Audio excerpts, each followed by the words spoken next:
Salutations to all our future judges. In this video, we are going to see Indian Evidence Act 1872. But before going into the video, I'd like to make few requests to our viewers as well as the subscribers. Kindly do not skip the video. Watch the video from the beginning till the end.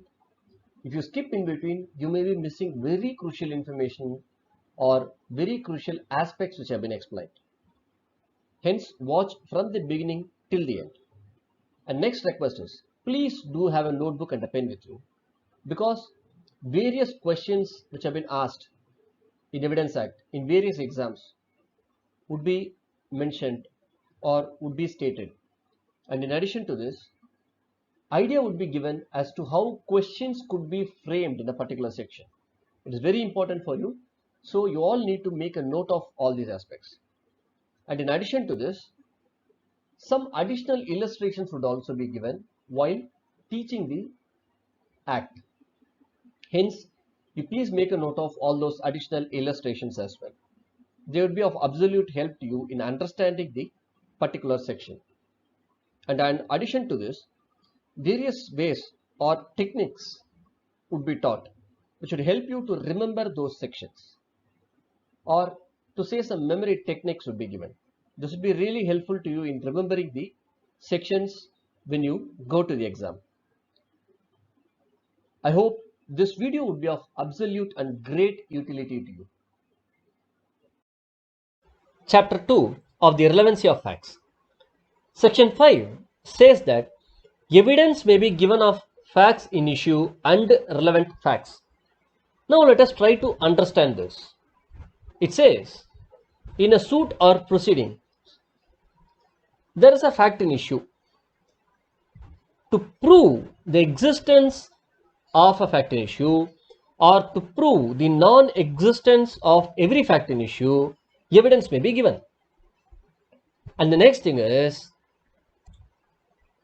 evidence may be given with respect to facts which are relevant as declared hereinafter. So it is very important that evidence can be given only with respect to facts in issue and relevant facts. Now, let us go to the explanation. Imagine civil procedure is saying that you are disentitled to prove anything, prove a particular fact. In that case, the person affected cannot show this section and say that I am entitled to prove the fact because it is relevant, or that it is a fact in issue. He cannot take the stand. That is what the explanation is trying to say. Now when we see the illustrations, we'll try to understand this in a better way. Now let us see the first example. A is tried for the murder of B by beating him with a club with the intention of causing his death. This is the statement they are giving. At A's trial, the following facts are in issue.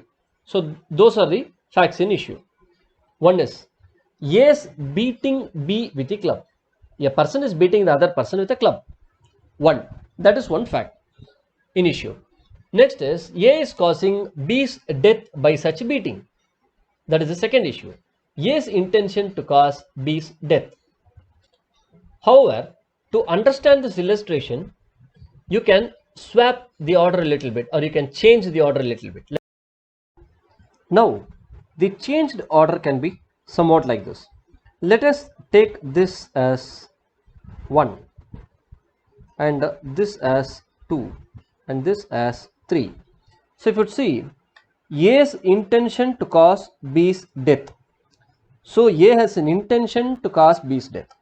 So this person A is going with an idea to kill B, and is taking a club in his hand and is going there and beating B with the club. Due to the beating, B dies. So this is how the order should be.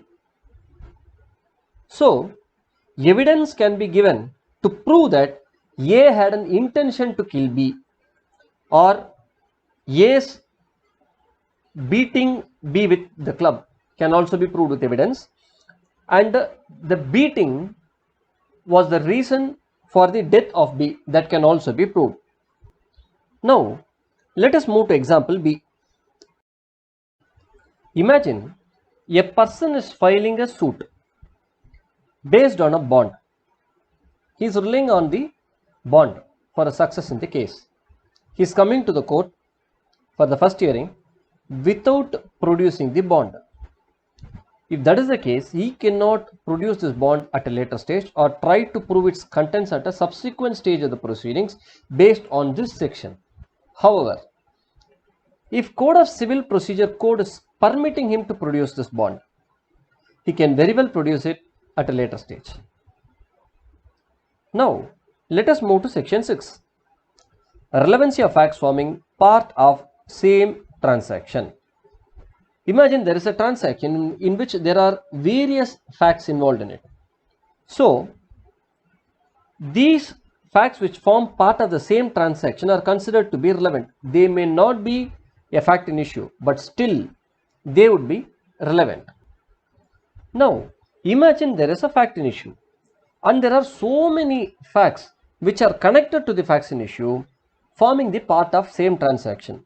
The other facts, that is those facts which are not fact in issue, could have occurred at the same time or at a different time, could be at the same place or at a different place, but still they are to be considered as relevant. They are given few examples. We will try to understand that by way of the examples what has been provided. With this illustration, let us try to understand the concept. The first illustration, that is illustration A, says that A is accused of murder of B by beating him. So, the accusation is that A has killed B by beating him. Imagine a scenario. Just try to picturize the facts which I am saying. Imagine you are in a market, say in a crowded market. In that market, there is a person called A who is coming there and beating B, due to which B died. Before that, A is yelling at B and B is pleading or begging, asking him to forgive him. So, these aspects, being a bystander, you listen to. And there are some other bystanders standing next to you who accuse A, saying that A has been doing like this. He has been harassing people like this. So, all these aspects, though not in fact an issue, would be relevant. That is what the section tries to say. Now, let us move to the other illustrations what have been provided. Illustration B says that a person A is accused of waging a war against the government by taking part in an armed insurrection.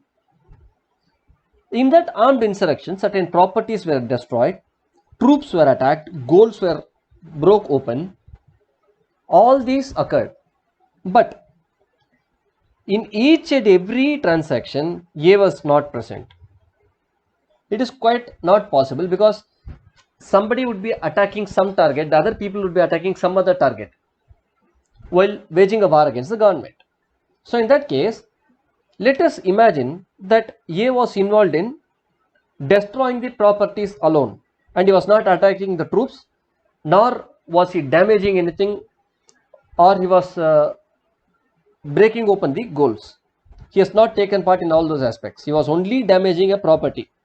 He was involved only in that part, but still the other aspects, troops are attacked and goals are broke open, all these are connected to the fact in issue. So, it should be assumed that these facts are also relevant. Now, let us come to illustration C. A sues B for a libel containing in a letter forming part of correspondence. Now, let us try to simplify this example. A and B are friends and they get involved themselves into some business. So, A regularly writes letter to B and B also regularly writes letters to A. There were plenty of correspondences between them. There were plenty of letters being written between them. So, what the example is trying to say is, out of all these correspondences, there is only one correspondence in which B has said something which had hurt A. That is a libel. Only one letter contains this. However, if the other letters contains aspects related to this libel, then it should be considered as relevant. There may be 10 letters. Only one letter contains libel. But if there are 2 or 3 other letters which are connected to the issue which caused the libel, then it is said to be relevant. Now, let us move to illustration D. Even before seeing this illustration, just try to picturize what I am saying. Imagine there is a wholesaler by name A, and a dealer by name B, and a sub-dealer by name C, and a retailer by name D. Now the question is, the retailer who's D, did he get the materials from A, the wholesaler? That is a question. So, if the wholesaler has given his materials to B, who is a dealer, saying that you please hand it over to the retailer through your sub-dealer. In that case, each and every delivery is a relevant fact. For example, A gives to B, B gives to C, C gives to D. So each and every delivery is equally important, and those deliveries are very relevant fact. I personally thank you for the great support you have been rendering all these days. If you like the video, please do press the thumbs up button and do subscribe the channel by pressing the red color subscribe button and also the all button, so that whenever video is posted in this channel, you immediately receive the notification. Do share the channel with your friends and motivate them so that they come up in their life. Let us join hands together and contribute for a learned society. Thank you.